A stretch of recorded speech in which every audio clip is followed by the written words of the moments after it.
जय हिंद मित्रांनो, आपल्या Shivarth D classes या यूट्यूब चॅनलला मी सर्वांचं स्वागत करतो. आपण या व्हिडिओमध्ये परिसर अभ्यास टी पेपर क्रमांक 1 आणि सामान्य विज्ञान टी पेपर क्रमांक 2 या संदर्भात आपण महत्त्वाच्या फॅक्ट पाहणार आहोत. तर बघूया आपण या ठिकाणी. पहिला पॉईंट आहे महत्त्वाचा, गाईच्या दुधाला पिवळा रंग कशामुळे येतो?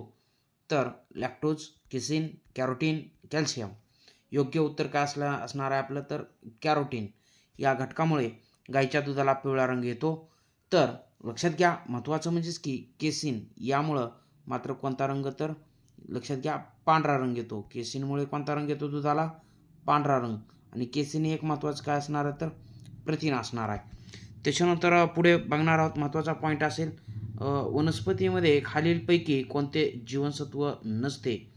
तर बघा, B1, B2, B9 आणि B12. तर योग्य उत्तर काय असणार आहे? B12.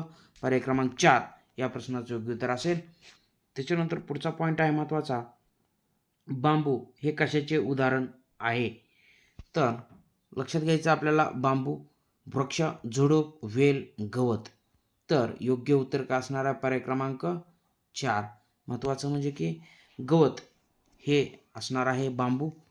तर बऱ्याच विद्यार्थी मित्रांना वाटू शकतं ते झुडूप किंवा वृक्ष, तर हे काय आहे? तर गवत आहे. त्याच्यानंतर पुढचा पॉईंट आहे महत्त्वाचा, या ठिकाणी आपल्याला लक्षात घ्यायचं आहे की मानवी शरीरातील अंतःस्रावी आणि बाह्यस्रावी म्हणजे दोन्ही प्रकारचे जे काही गुणधर्म आहेत ते दर्शवणारी ग्रंथी आहे एक. तर कोणती ग्रंथी आहे? यकृत, पीयूषका, अधिवृक्क आणि स्वादुपिंड.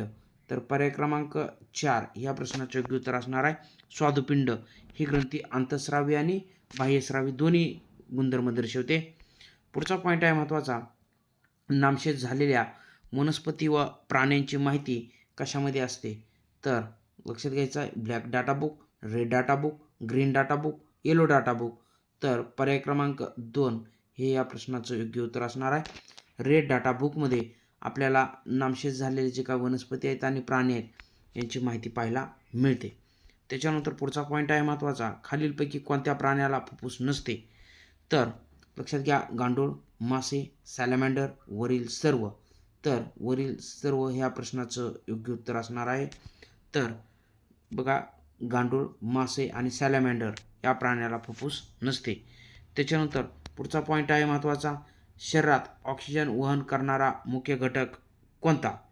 तर फायब्रिनोजिन, ॲल्ब्युमिन महत्त्वाचं, त्याच्यानंतर ग्लोब्युलिन आणि हिमोग्लोबिन.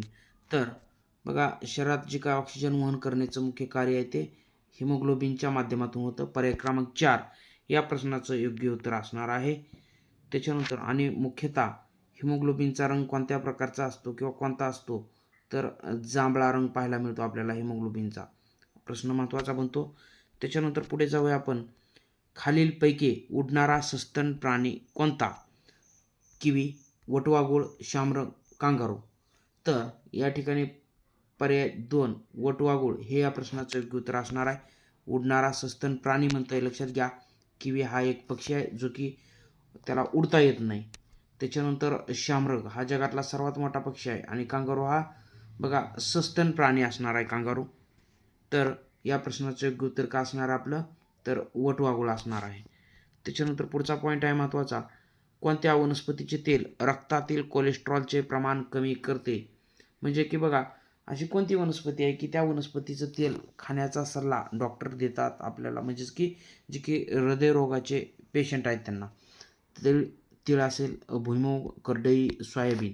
त्याच्यानंतर मग आपल्याला योग्य पर्याय पाहायचा या ठिकाणी. पर्याय क्रमांक 3 या प्रश्नाचं योग्य उत्तर असेल करडईचं तेल खाण्यासाठी डॉक्टर काय करत असतात? तर पेशंटला सल्ला देत असतात. त्याच्यानंतर पुढे जाऊया आपण. महत्त्वाचं म्हणजे की अन्नाचे पचन होणे ही क्रिया कोणत्या प्रकारची आहे? तर भौतिक, रासायनिक, सेंद्रिय, जैविक. पर्याय क्रमांक 2 या प्रश्नाचं योग्य उत्तर असेल म्हणजेच की रासायनिक प्रकारची क्रिया असणार आहे अन्नपचन होणे. त्याच्यानंतर पुढचा पॉईंट आहे, खालीलपैकी कीटक कोणता? तर लक्षात घ्या, कोळी, गांडूळ, सिल्वरफिश, प्रवाळ. तर या ठिकाणी योग्य उत्तर काय असणार आहे? तर पर्याय क्रमांक 3 सिल्वरफिश हा काय असणार आहे? तर कीटक असणार आहे. कोळी हा लक्षात घ्या कीटक नाही, तो आर्थ्रोपोडा संघामध्ये येतो परंतु तो कीटक नाही. गांडूळ लक्षात घ्या हा एक महत्त्वाचा प्राणी असणार आहे जो की ॲनिलिडा या संघातला प्राणी असणार आहे. आणि प्रवाळ हे काय असणार आहे तर समुद्री जीव असणार आहेत, समुद्री जीव म्हणून आपण यांना लक्षात घ्यायचं आहे. तर या ठिकाणी योग्य उत्तर काय असणार आहे तर सिल्वर फिश हा कीटक आहे. त्याच्यानंतर हा मात्र कीटक नाही बरं का, लक्षात घ्या मित्रांनो, कोळी स्पायडर. तर मित्रांनो जे काही आपले हे प्रश्न बघत आहोत आपण ते हमखास आपल्याला आगामी TET परीक्षेमध्ये नक्कीच दिसणार आहेत. त्यामुळे या प्रश्नांना व्यवस्थितपणे पहा.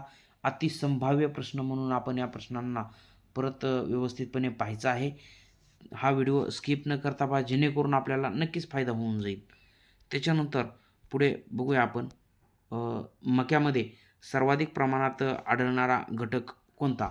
लोह, कॅल्शियम, पोटॅशियम, मॅग्नेशियम.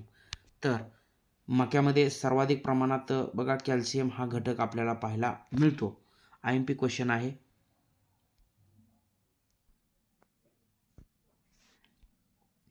मक्यामध्ये सर्वाधिक प्रमाणात आढळणारा घटक कोणता? लोह, कॅल्शियम, पोटॅशियम, मॅग्नेशियम. पर्याय क्रमांक 2 या प्रश्नाचं योग्य उत्तर असेल कॅल्शियम. पाहायचं आहे जिरोप्थॅल्मिया हा आजार कोणत्या अवयवाला होतो? यकृत, फुफ्फुस, डोळा, त्वचा. तर डोळा या अवयवाला हा आजार होताना दिसून येतो. डोळे कोरडे पडणे म्हणजेच जिरोप्थॅल्मिया होय. अशा प्रकारे आपण हे जे काही महत्त्वाचे सर्व प्रश्न पाहिलेले आहेत. तर मित्रांनो आपण जर माझ्या चॅनलला नवीन असाल तर चॅनलला सबस्क्राईब करा. हा व्हिडिओ आपल्या मित्रापर्यंत जास्तीत जास्त शेअर करा आणि व्हिडिओ आवडल्यास व्हिडिओला लाईक करा. भेटूया पुढच्या व्हिडिओमध्ये. तोपर्यंत धन्यवाद. जय हिंद. वंदे मातरम.